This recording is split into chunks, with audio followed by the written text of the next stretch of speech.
Hey guys, this is Shawn Sanders. Thank you so much for clicking on to my channel. So hit that like button, subscribe, and tell a friend about me. So just in case you didn't already know, you can find me on other social media platforms. Check me out on Periscope. Check me out on Instagram, where I post a lot of pictures. And check me out on Twitter. Same name, keeping it simple. So listen up. Today is the day, y'all. Today is the day. It is the final countdown. It is the final countdown. Today, I'm so glad voting day is here. Election day is here. Whew. So we can finally get back and resume back to our humdrum lives. I am ready to find out who will be our newly elected president and prepare myself for the the final chapter of President Obama and his family as they move on to civilian world of being just civilians. And that'll be bringing in the new year, and we will, in the new year of 2017,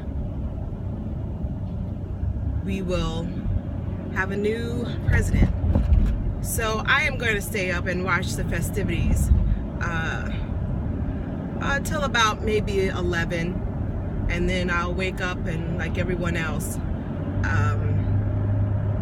find out what's going on. So do you guys have predictions on how this election is going to go? I do not think it's going to be a landslide. I think that we are not going to really know until next week who the presumptive president-elect is. I think we're going to hear in different areas some suspect things going on at the polling stations. And it's going to be really interesting how that goes. I'm going to be listening to the radio and hear what Chicago is doing as well. And I'm just going to sit back with some healthy snacks and I'm going to check everything out. So I hope you guys decide to vote. Even though this is the general election as far as the president, you know, everybody around the country have their own things that they need to vote for, judges, and there may be some things on the ballot, special things on the ballot that they want you to vote on. So please exercise your right to vote. The presidency isn't the only thing that affects us. Things that go on locally affects you far more than the presidency. Presidency trickles down a bit, but you know, the things that go on in your neck of the woods is what matters to you and your family, whereas means judges, property taxes, special things on the ballot that they want the residents to vote for, your local aldermen, councilmen, whatever you call them in your area, the Senate, congressmen, you know, there's a lot of things to vote for. And so even if you don't feel your vote may or may not count, your vote does count. You need to get out and vote. I was a little worried that it's really dreary here and that was going to affect people coming out to the polls. I don't know why. People will stand out for a game, but people won't go out and vote. I don't understand that logic, but okay. So enough of that. So let's see, Nonstop November, I am going to do a quick review on Inferno. So Inferno is a Ron Howard movie starring Tom Hanks, and I tell you, like, they do movie magic. Tom Hanks, what can you say? He's an iconic actor.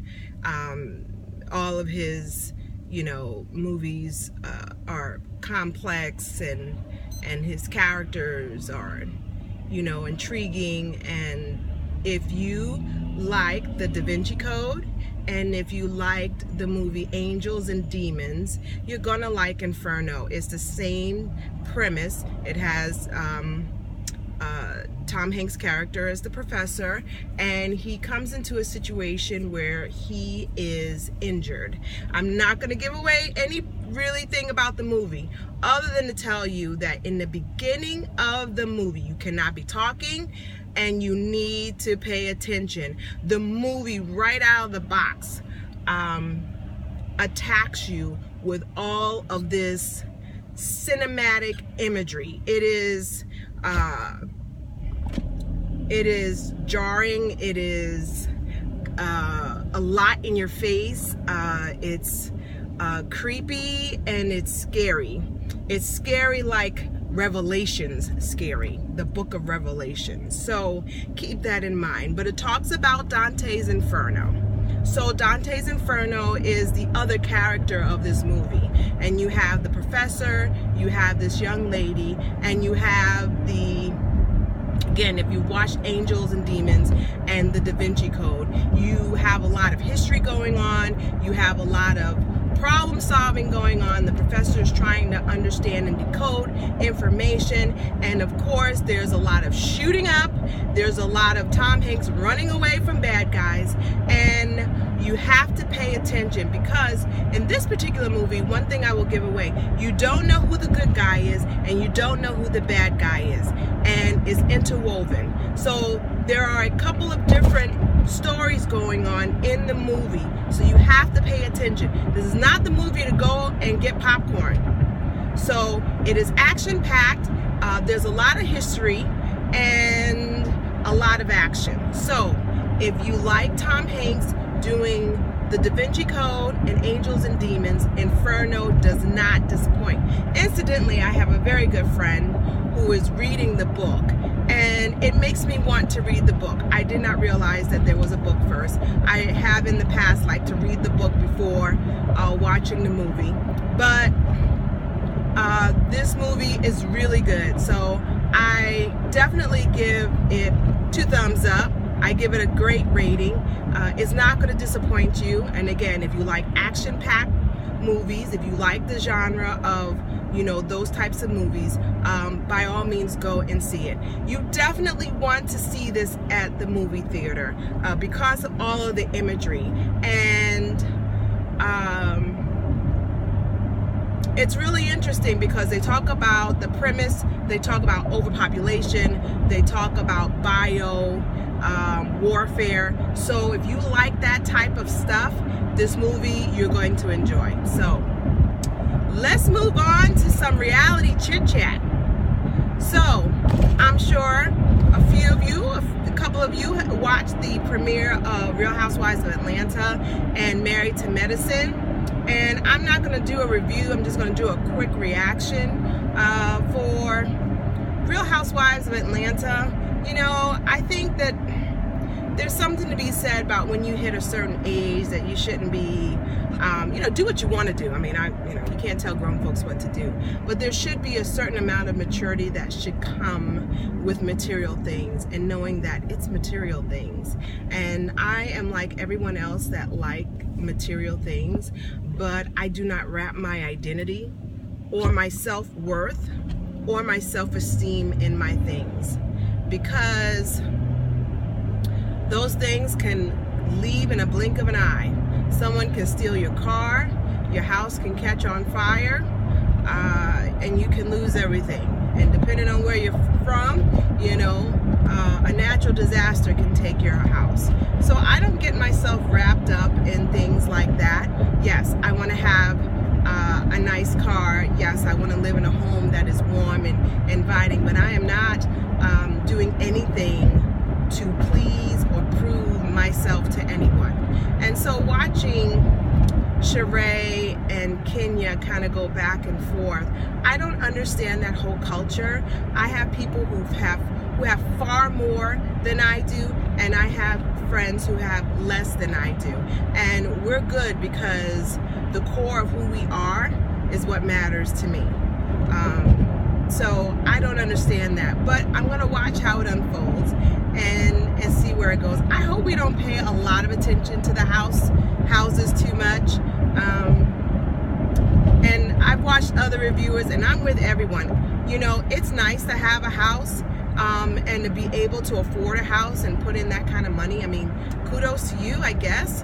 But you know, again, putting my professional cap on, you know, the property taxes to that house and the maintenance of that house is not just the mortgage that you have to be concerned with.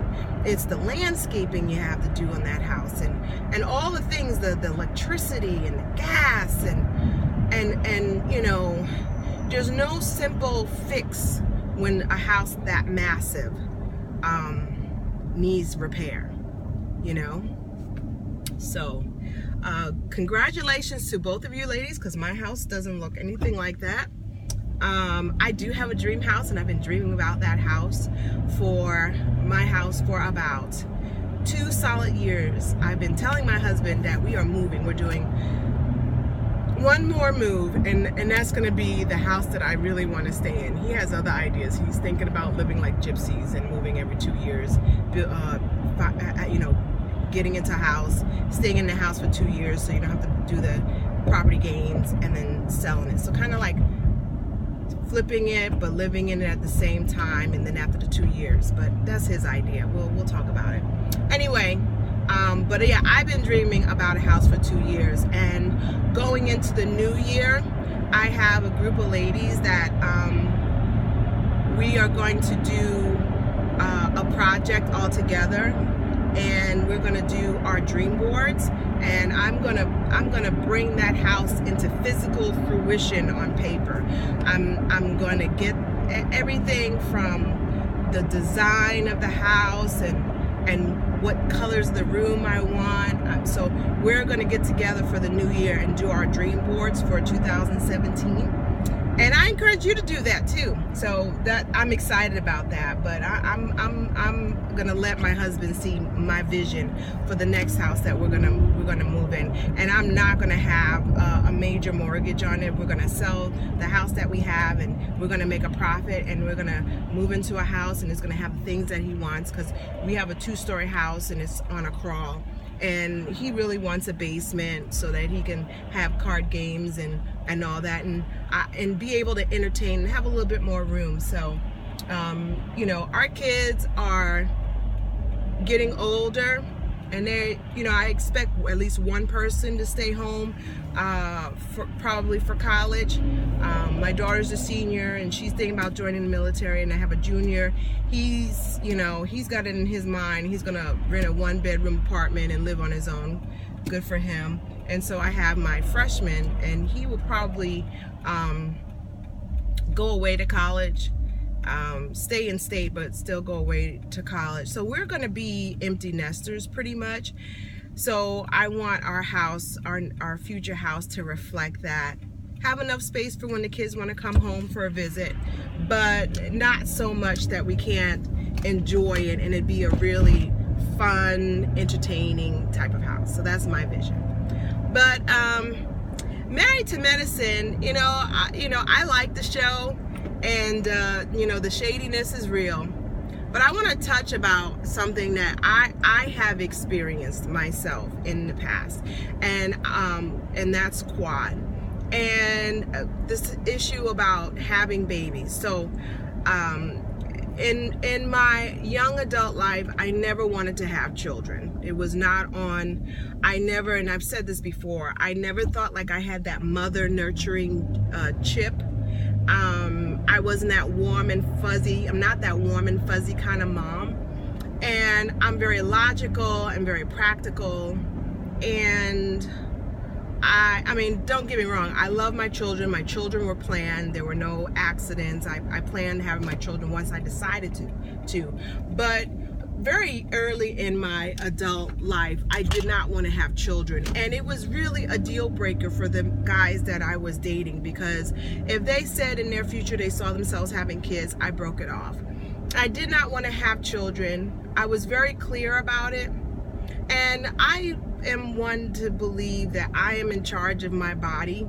And so since I am the one that has to bring forth life as far as carrying babies and all of that, I am choosing how I want to govern my future.